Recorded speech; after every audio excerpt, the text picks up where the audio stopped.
Anda kembali menyaksikan program Renungan Jiwa, sahabat. Kali ini saya ingin memberikan kesempatan kepada sahabat jiwa yang sudah hadir pada malam hari ini untuk bisa menyampaikan keresahan jiwanya atau mungkin menyampaikan pertanyaan kepada guru-guru kita. Silahkan perkenalan dulu dirinya, namanya siapa ini Mbak dan apa pertanyaannya?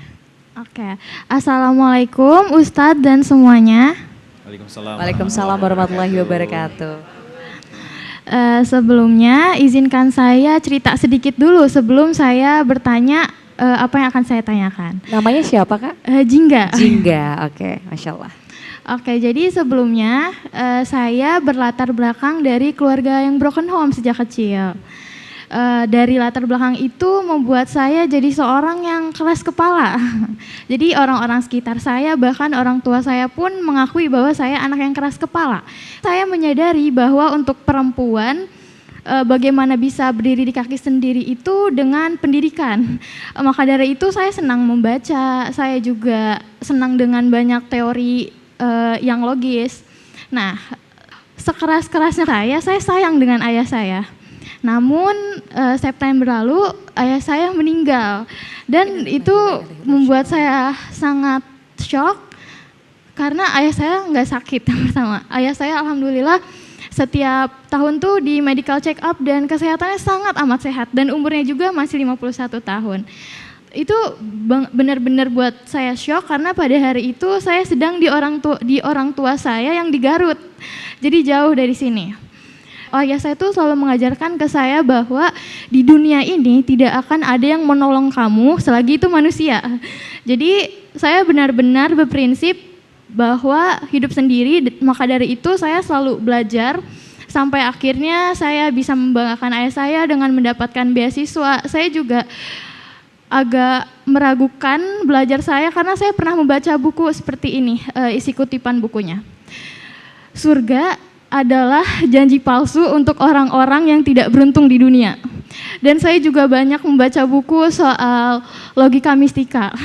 Mereka bilang kalau di dunia ini itu tidak ada, kalau misalkan kita gagal, nggak ada tuh yang namanya prinsip ada jalan yang lebih baik. Kalau menurut logika mistika, karena apapun itu bisa kita dapatkan kalau kita berusaha.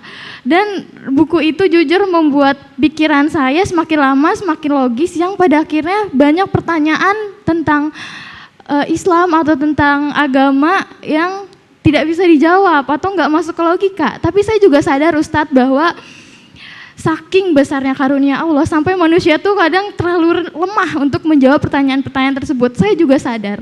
Semenjak ayah saya meninggal entah kenapa otak saya semakin bertanya-tanya dan saya malas banget sholat, nggak tahu kenapa. Padahal sebelumnya, alhamdulillah untuk sholat saya merasa tenang dan juga alhamdulillah 5 waktu. Tapi setelah ayah saya meninggal, bahkan untuk bangun subuh, untuk sholat subuh aja, rasanya saya kayak nggak mau gitu. Tapi saya merasa bersalah.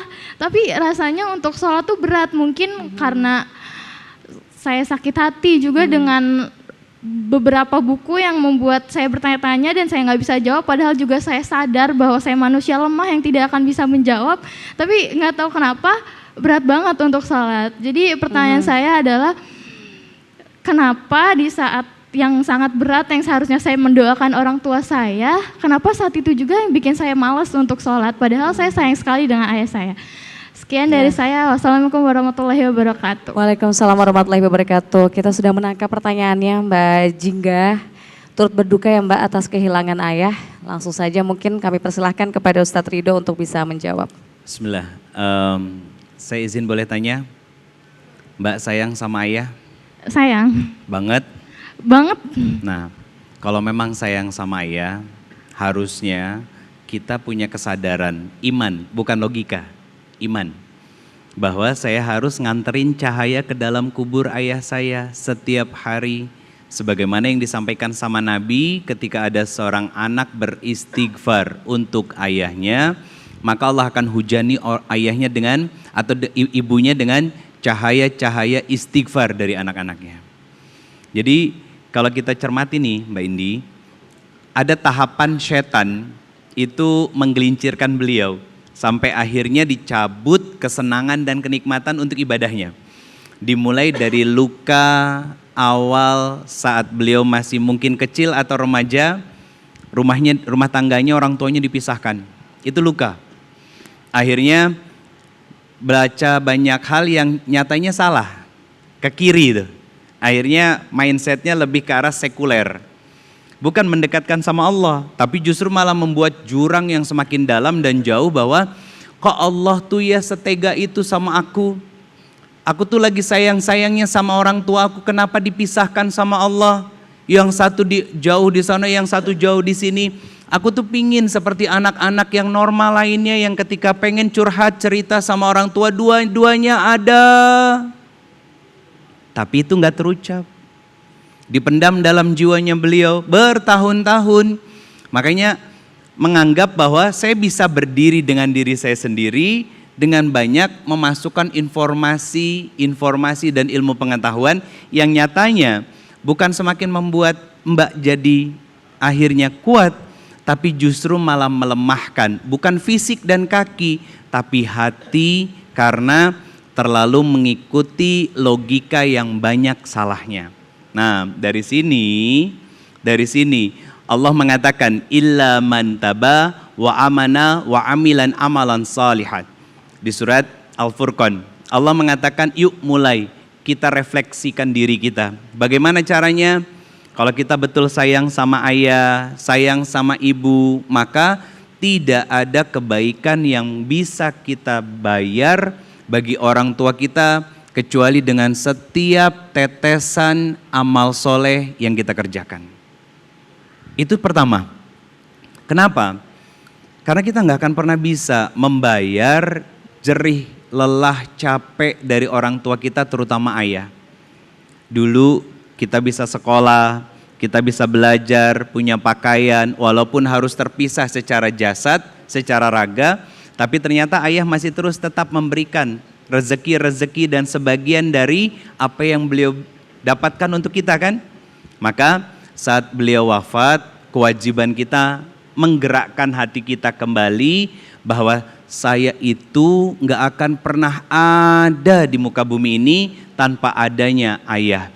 Dan saya gak akan bisa berdiri di atas kaki saya tanpa ada motivasi dan setiap nasihat baik dari ayah saya. Maka ketika ayah saya tidak ada balasan lain yang bisa aku kerjakan selain terus mengirimkan pahala dan kebaikan di dalam kubur dari ayah saya agar jalan beliau menuju akhirat terang benderang dengan cinta dan kasih sayang dari Allah Subhanahu wa taala. Saya ada sedikit kisah Mbak Indi. Saya punya sahabat, teman-teman semuanya, sahabat jiwa. Dia itu bertato badannya. Dia salah satu bartender senior di salah satu bar di Jakarta. Dulu kerja di situ. Resign, pindah ke tempat yang insya Allah jauh lebih kondusif tanpa menghilangkan tatonya. Beliau cerita sama saya, Ustadz, saya nggak pernah sholat. Bagus kalau lu nggak pernah sholat. Loh, kok nggak pernah sholat dibilang bagus? Iya, lu udah jujur sama gua. Urusan lu nggak sholat itu urusan lu sama Allah. Tapi Ustadz ya ampun, bertahun-tahun saya berumah tangga, ternyata istri saya itu nyebelin, cerewet, bawel, nuntut ini, itu dan lain sebagainya. Teman-teman, saya bilang Mbak Indi sama beliau, mulai deh sholat 1-2 waktu dulu dalam sehari. Kalau untuk mengerjakan 5 waktunya terasa berat dan sulit. Kenapa? Karena kita perlu pembiasaan, teman-teman semuanya. Nggak bisa dipaksa, ya. Walaupun ini kita bukan bicara fikihnya, tapi bicara ketertarikan hati pada sesuatu yang menjadi syariat kita. Karena nggak semua orang punya kesadaran harus, oke, saya hijrah sholat 5 waktu. Nggak semua orang sampai pada level itu. Maka mulai dulu dari hal yang ringan, sedikit demi sedikit, setahap demi setahap. Sekarang sholat 5 waktunya udah nggak tinggal sama sekali. Dan dia bilang apa? Istrinya makin cantik dan makin istimewa buat dia. Ini luar biasa.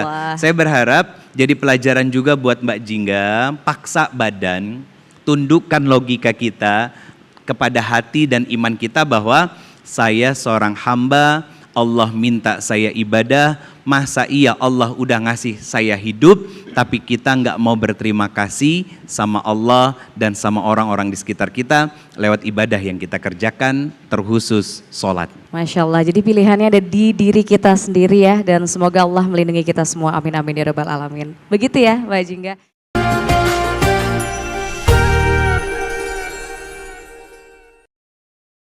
Sahabat jiwa, Allah menciptakan manusia ke dunia semata-mata untuk beribadah dan bersujud padanya. Itulah firman Allah dalam Al-Quran surat Az-Zariyat ayat 56. Dan bagi kita umat Islam, sholat adalah bentuk ketundukan tertinggi kita kepada Allah. Namun seringkali kita lalai dan berat rasanya untuk melaksanakan kewajiban kita, yaitu dalam bentuk sholat kepada Allah. Padahal Allah telah memberikan kita banyak nikmat dan karunia kepada kita semua sebagai umat Islam. Dan sahabat jiwa, tak terasa kita sudah di penghujung acara Renungan Jiwa malam ini. Saya Fahada Indi, mewakili kru yang bertugas mengucapkan terima kasih atas kebersamaan Anda. Jangan lupa saksikan terus program Renungan Jiwa hanya di TV One yang tentunya dipersembahkan oleh Wadimor, tentu sarung kita. Billahi taufik wal hidayah. Wassalamualaikum warahmatullahi wabarakatuh.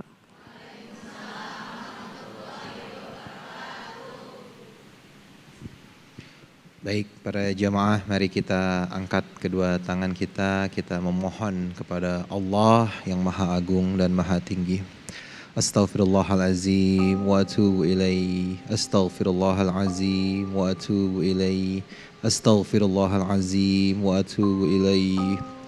Allahumma inni as'aluka bi anni ashhadu annaka antallah la ilaha illa antal ahadus samad alladzi lam yalid wa lam yulad wa lam yakul lahu kufuwan ahad. Allahumma inna nas'aluka salamatan fid din wal afiyatan fil jasad wa ziyadatan fil ilmi wa barakatan fil rizki wa taubatan qabla al maut wa rahmatan indal maut wa maghfiratan ba'dal maut. Rabbana zalamna anfusana wa illam taghfir lana wa tarhamna lanakunanna minal khasirin. Ya Allah, ya Ghaffar, ya Allah, ya Ghafur, ampuni segala dosa-dosa kami ya Allah. Dosa kami banyak ya Allah, kami sering berbuat zalim, bukan hanya kepada diri kami sendiri tapi kepada orang lain ya Allah. Kami datang penuh dengan dosa dan maksiat kepadamu ya Allah, tapi kami yakin ampunanmu jauh lebih besar daripada amarahmu ya Allah. Maka ampuni seluruh dosa-dosa kami ya Allah, seluruhnya ya Allah, semuanya ya Allah. Hapuskan dosa-dosa kami ya Allah yang membuat hidup kami sengsara ya Allah. Hapuskan dosa-dosa kami yang membuat Engkau murka kepada kami ya Allah. Dan hapuskan dosa-dosa kami yang membuat takdir kami buruk ya Allah. Ya Allah, berikanlah kehidupan yang baik bagi kami ya Allah. Kami berlindung kepadamu ya Allah dari segala keburukan yang kami tidak memiliki pengetahuan baik di saat ini maupun di masa depan nanti ya Allah. Engkaulah yang maha pengatur ya Allah, maka aturlah, uruslah hidup kami dengan sebaik-baiknya. Rabbana ighfir lana wali walidina warhamhuma kama rabbawna sighara. Ya Allah, ampuni dosa-dosa keluarga kami, dosa ayah bunda kami ya Allah. Jika memang mereka telah tiada, maka tempatkanlah ayah dan ibu kami di tempat yang terpuji ya Allah. Ampuni dosa-dosa mereka ya Allah, jadikan hidup mereka mulia ya Allah. Dan jika orang tua kami masih ada saat ini bersama kami, maka izinkan kami menjadi anak yang berbakti kepada mereka ya Allah. Jadikan kami bisa berbakti ya Allah dan membahagiakan kedua orang tua kami ya Allah. Dan jadikan anak-anak kami menjadi anak-anak yang saleh dan salihah ya Allah. Rabbi inni lima anzalta ilayya min khairin fakir. Kami ini fakir ya Allah, kami lemah ya Allah, kami tidak berdaya tanpa pertolonganmu ya Allah. Maka berikanlah segala bentuk kebaikan di dunia dan di akhirat ya Allah. Rabbana atina fid dunya hasanah wa fil akhirati hasanah wa qina adzaban nar. Subhana rabbika rabbil izzati amma yasifun wa salamun alal mursalin walhamdulillahi rabbil alamin.